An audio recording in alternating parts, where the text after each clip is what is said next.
Hello धुरंधरो, नमस्ते, राम राम। मैं हूं अमित चौधरी। स्वागत है आपके अपने YouTube चैनल अमित सर जी के में। तो प्रातः सुबह 6 बजे सुबह सुबह मैं आपके लिए डेली करंट का तहलका लेकर आता हूं। उसके अंतर्गत 10 से 11 क्वेश्चन इतने डीपली क्वेश्चन होते हैं उससे रिलेटेड, जो कि करंट से रिलेटेड होते हैं, आने वाले आपके एग्जाम में बिल्कुल सटीक तरीके से पूछे जा सकते हैं। और मैं खुद हर एक क्वेश्चन को डीपली तरीके से उससे रिलेटेड 2 या 3 क्वेश्चन और बताकर चल रहा हूं प्रॉपर तरीके से। आपके 15 से 20 क्वेश्चन हो जाते हैं उस करंट से रिलेटेड। ठीक है, मैं 10 या 11 क्वेश्चन तो करवाता हूं, पर लेकिन उससे रिलेटेड भी क्वेश्चन हो जाते हैं करंट से ही रिलेटेड। ठीक है, इन करंट जो सुबह डेली करंट का तहलका है मोस्ट इंपोर्टेंट है मेरे भाइयों आपके सभी एग्जाम के लिए। ठीक है, और जैसे कोई भी संस्था आपकी, जैसे जिस भी एसएससी की तैयारी कर रहे हो, आप बैंक की तैयारी कर रहे हो, बैंक के लिए मोस्ट इंपोर्टेंट है। एनडीए स्टेट पीछे तक की मैं आपके सामने में ये डेली करंट का तहलका के अंतर्गत अपनी करंट अफेयर लेकर आता हूं, जो कि मोस्ट इंपोर्टेंट है। आप देख रहे हो प्रातः 6 बजे, और सब कुछ फ्री होता है ऑन यूट्यूब पर। मेरे लिखा हुआ है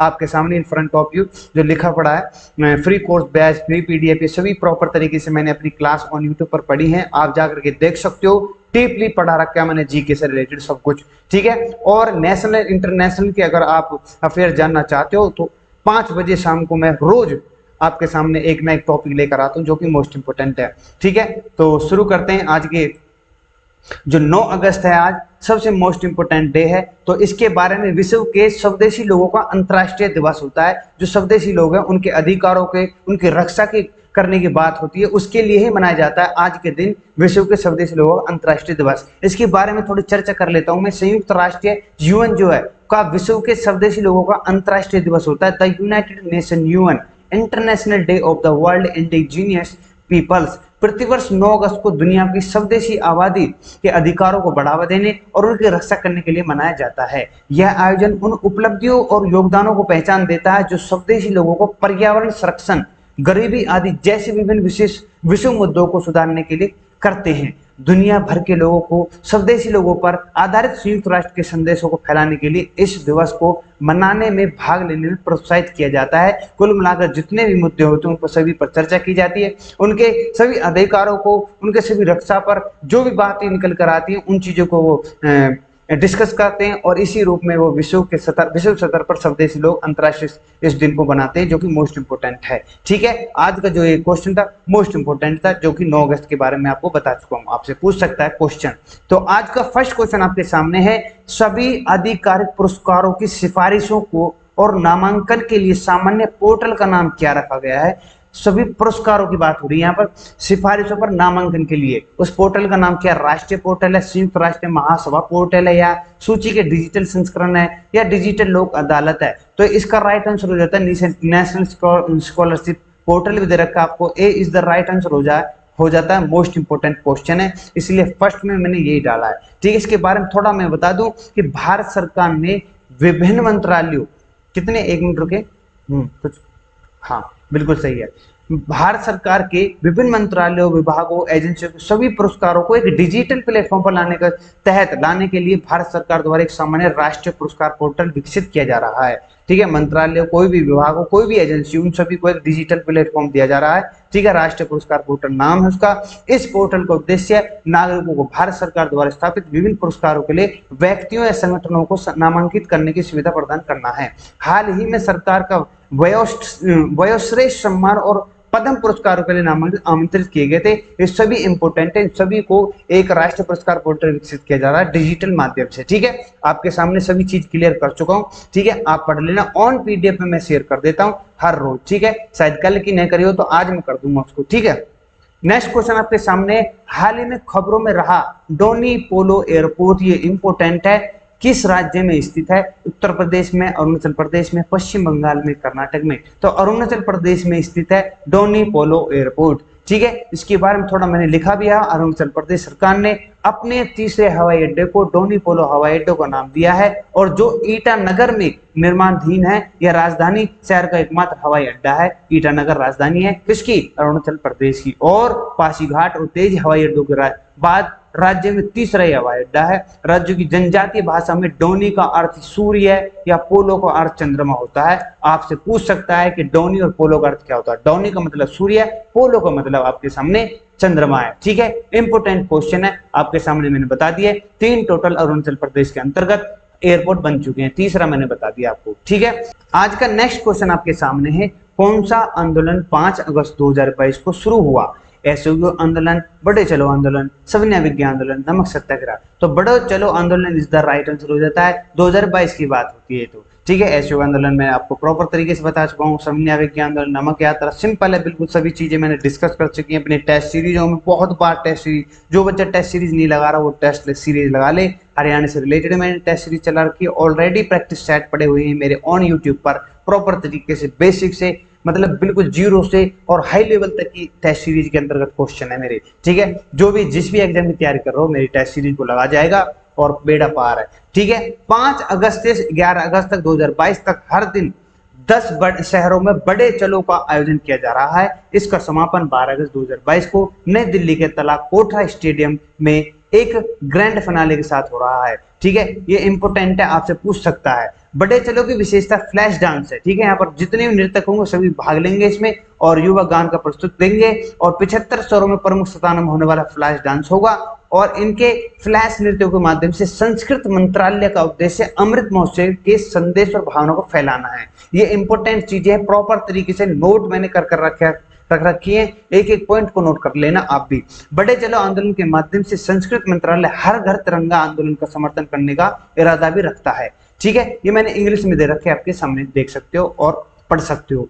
नेक्स्ट क्वेश्चन आपके सामने है, किसने 8 अगस्त 2022 को नई दिल्ली में एशियाई और ओशिनिया क्षेत्र के लिए ITU के क्षेत्रीय मानकीकरण फोरम मतलब RSF मतलब कि रीजनल स्टैंडर्डाइजेशन फोरम, ठीक है, की मेजबानी की है? ये संचार मंत्रालय ने की है, मिनिस्टर ऑफ कम्युनिकेशन, वित्त मंत्रालय, राज्य मंत्रालय, गृह मंत्रालय। तो ए इज द राइट आंसर हो जाता है, संचार मंत्रालय ने इसको मेजबानी की है। इंपोर्टेंट क्वेश्चन है कि उसको लेकर के अंतर्राष्ट्रीय दूरसंचार संघ के RSF का विषय दूरसंचार ICT के विनियामक तो नीतिगत पक्ष था। ये इंपोर्टेंट है, विनियामक तथा नीतिगत पक्ष है। और संचार राज्य में मंत्री जो है देव सिंह चौहान ने क्षेत्रीय मानकीकरण फोरम का उद्घाटन किया। क्षेत्रीय मानकीकरण फोरम में 20 देशों के 250 से अधिक प्रतिनिधियों ने भाग लिया। अंतर्राष्ट्रीय दूरसंचार क्या है? इसकी यह सूचना और संचार प्रौद्योगिकी के लिए संयुक्त राष्ट्र की विशेष एजेंसी है और 193 देश इसके सदस्य हैं और इसका मुख्यालय जिनेवा में स्विट्जरलैंड की जो राजधानी है। इसका गठन 1865 में हुआ था। इसका वर्तमान महासचिव हाउलिन झाओ है और ये जो हाउलिन है ये कहाँ के रहने वाले ये आपको पता होनी चाहिए। सारी डिटेल आपके सामने है इन फ्रंट ऑफ यू, अंतर्राष्ट्रीय दूर संघ की आपके सामने मैंने रख दी है, ठीक है। चलते हैं नेक्स्ट क्वेश्चन पर। भारतीय सेना ने उपग्रह आधारित प्रणीतियों को परीक्षण करने के लिए अभ्यास शुरू किया है भारतीय सेना के द्वारा, ठीक है। अंतरिक्ष उड़ान किया है, स्काई लाइट किया है या फिर ऑपरेशन मुक्त अभियान किया है, GSAT-7 बोले जाता है उसको शुरू किया है। तो इसका राइट आंसर हो जाता है बी, स्काई लाइट। आपके सामने दिख रहा होगा ये इंडियन आर्मी का लोगो है और इस प्रकार से कुछ लाइट है, ठीक है। आप लाइट से इस तरीके से अंदाजा लगा सकते हो, ठीक है। स्काई लाइट इसमें पीछे ही नाम लिख रखा है, स्काई लाइट। इसके बारे में थोड़ा मैं बता दूं कि यह 25 से 29 जुलाई तक आयोजित किया गया था और अभ्यास के दौरान सेना का सभी उपग्रह संचार जो पूरे भारत के अंतर्गत है उन सभी को एकजुट करके ये शुरू किया गया था, ठीक है, सक्रिय कर दिया गया। और अभ्यास के उपग्रह संचार परिसंपत्ति को परिसंचालन तत्पर कर्मियों को प्रशिक्षण किया गया, ठीक है। इसमें 270 ग्राउंड आधारित टर्मिनल और कुछ 80 परिवहन योग्य वाहन के लगे टर्मिनल शामिल थे। इसमें अंडमान निकोबार द्वीप समूह से लेकर लद्दाख तक के सभी उपग्रह संचार शामिल थे, जैसे मैंने बताया,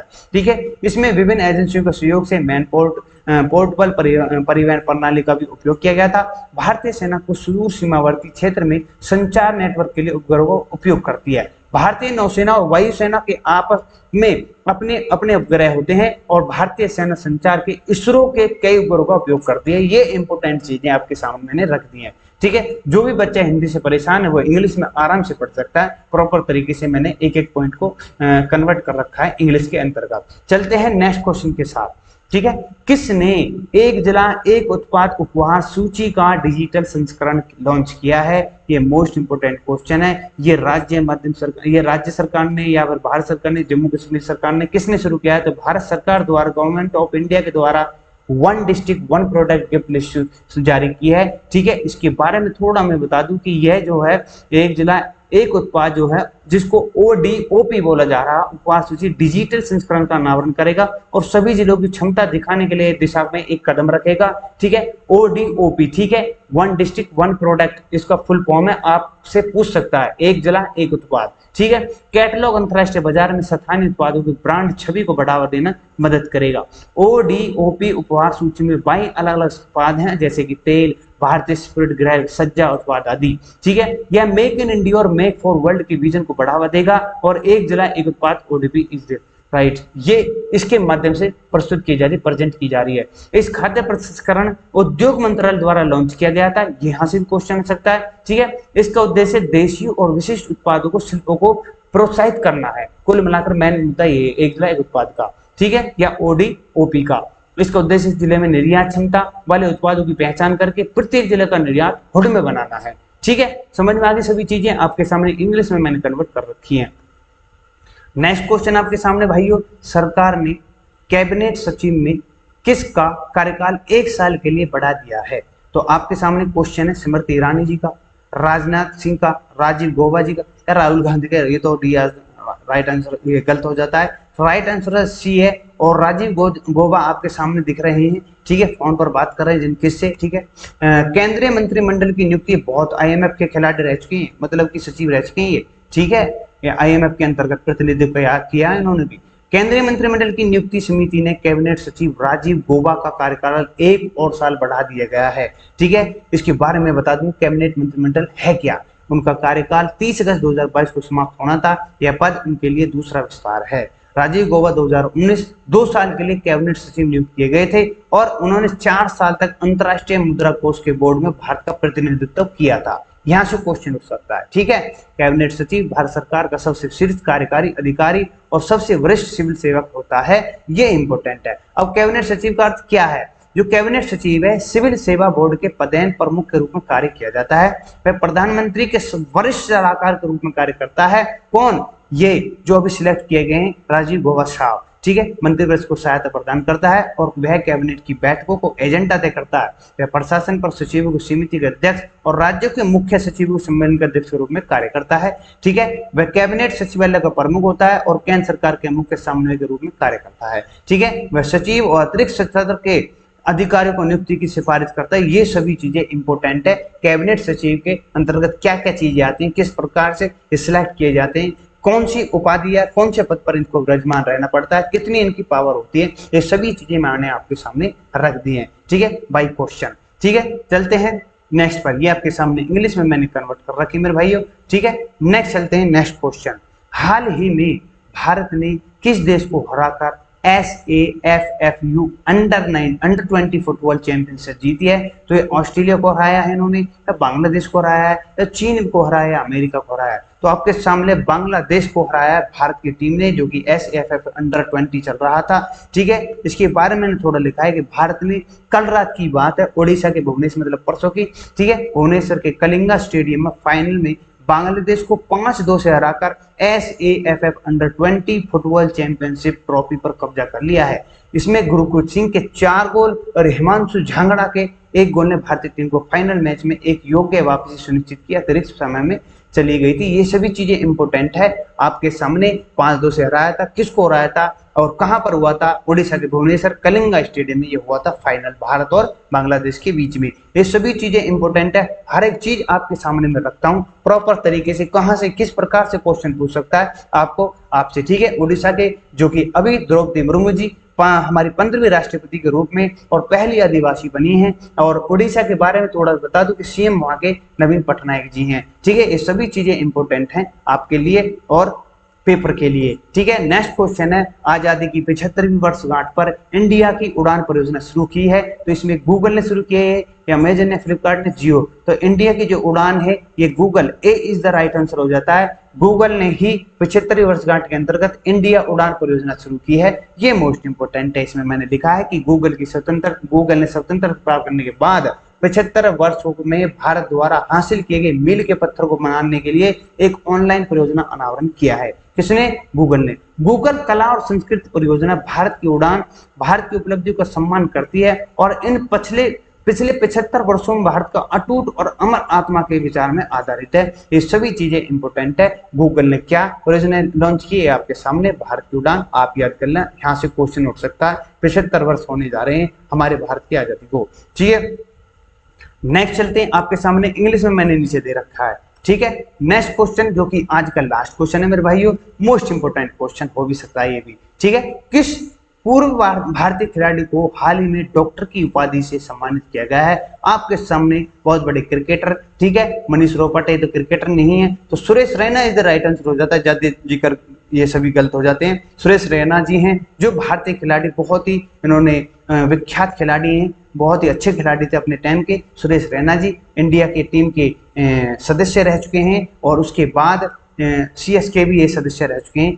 ये मोस्ट इंपोर्टेंट है। और अब इन्होंने अंतर्राष्ट्रीय क्रिकेट में भारत के खेलते हुए कई यादगार पारी खेलते हुए देश को जीत दिलाई। और IPL में चेन्नई सुपर किंग का अहम हिस्सा रहने वाले क्रिकेटर सुरेश रैना की जिंदगी में अब एक और खास पल आया है, अब वो अपने नाम के साथ डॉक्टर जोड़ लेंगे। ठीक है, रैना की प्रसिद्धि वेल्स यूनिवर्सिटी द्वारा डॉक्टरी की उपाधि दी गई है। इंपोर्टेंट क्वेश्चन है, गुजरात से है, गुजरात के लिए गुजरात से रिलेटेड है, तो वहां से क्वेश्चन पूछ सकता है, वहां के प्रॉपर लोकल क्वेश्चनों पेपरों में। ठीक है, सुरेश रैना को Wells Institute of Science Technology and Advanced की तरफ से डायरेक्टर की उपाधि देकर सम्मानित किया गया है। इस दौरान सुरेश रैना के साथ उनका परिवार भी मौजूद रहा और सभी चीजें इंपोर्टेंट हो जाती हैं। आपको कहीं भी किसी प्रकार से मेरे क्वेश्चन इस सेशन के अंदर कोई भी किसी भी प्रकार से किसी भी क्वेश्चन को लेकर के आपको कोई डाउट होता है, कभी भी आप मुझे टेलीग्राम पर या फेसबुक पेज पर आप प्रॉपर तरीके से उस डाउट को क्लियर कर सकते हो या इन कमेंट मुझे पूछ सकते हो। ठीक है भाइयों, मैं तो यही चाहता हूं आप ज्यादा से ज्यादा मेरे से क्वेश्चन करें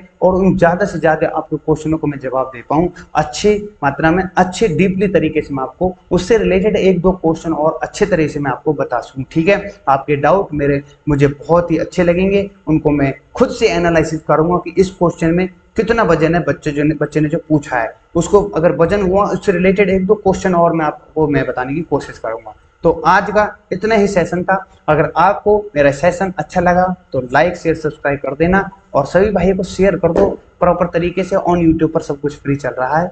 तो इसी के साथ अपने भाइयों से विदा लूंगा। नमस्ते, राम राम, जय हिंद, जय भारत। मिलते हैं नेक्स्ट क्लास में।